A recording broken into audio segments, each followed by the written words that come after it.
আসসালামু আলাইকুম। কেমন আছেন আপনারা? আমি আজকে একটি বিষয় আপনাদেরকে বলবো। সেটা হচ্ছে, আজকের ভিডিওটি হচ্ছে, যারা আমাদের দেশে আলেম আছেন তাদের কাছে আমার অনেক কিছু আজকে জানার আছে।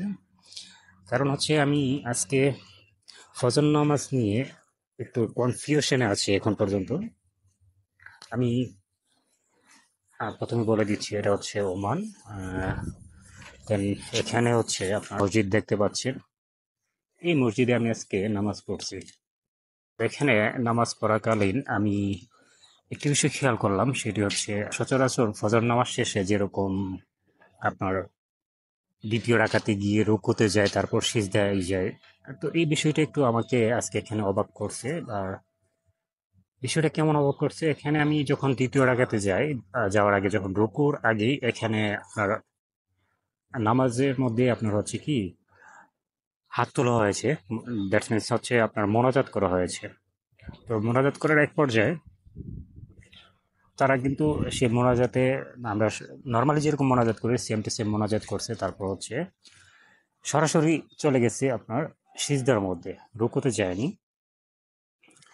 এই যে বিষয়টি, এটি হচ্ছে এখন আমার জানার বিষয় যে আমরা যে এই নামাজের মধ্যে একটা রুকু মিস করে দিলাম, সেই এই রুকু মিস দেওয়াটাই নামাজ হবে কি না। আর বাই দ্য ওয়ে, আমি এখানে আরেকটি কথা আপনাদেরকে বলতে চাচ্ছি, সেটা হচ্ছে যে এই মসজিদের যে ইমাম সাহেব, তিনি হচ্ছে সম্ভবত পাকিস্তানের ছিল। পাকিস্তানের ইমাম তিনি। এখন আসলে ইসলাম কি বলে, বা আমাদের দেশের যে আলেম যারা আছেন তারা এই বিষয়ে আপনারা কি মতামত দিয়ে থাকেন, যে আসলে এই বিষয়ে আপনাদের দৃষ্টিকোণ থেকে এই টাইপের নামাজ কারা পড়ে, বা এই টাইপের নামাজ পড়লে আদৌ নামাজ হবে কিনা, বা ইসলামে এর কোনো যুক্তিসঙ্গত আপনার ব্যাখ্যা আছে কিনা, যে নামাজের উইদাউট রুকু আপনার নামাজ কমপ্লিট করা, বা রুকু ছেড়ে মানে সরাসরি সিজদায় যাওয়া। আশা করি আমার এই প্রশ্নগুলো আপনারা বুঝতে পারছেন।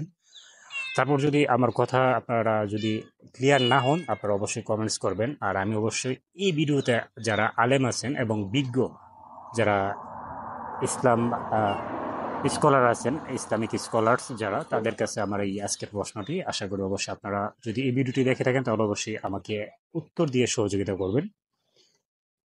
ততক্ষণ পর্যন্ত ভালো থাকবেন, দেখা হবে পরবর্তী ভিডিওতে।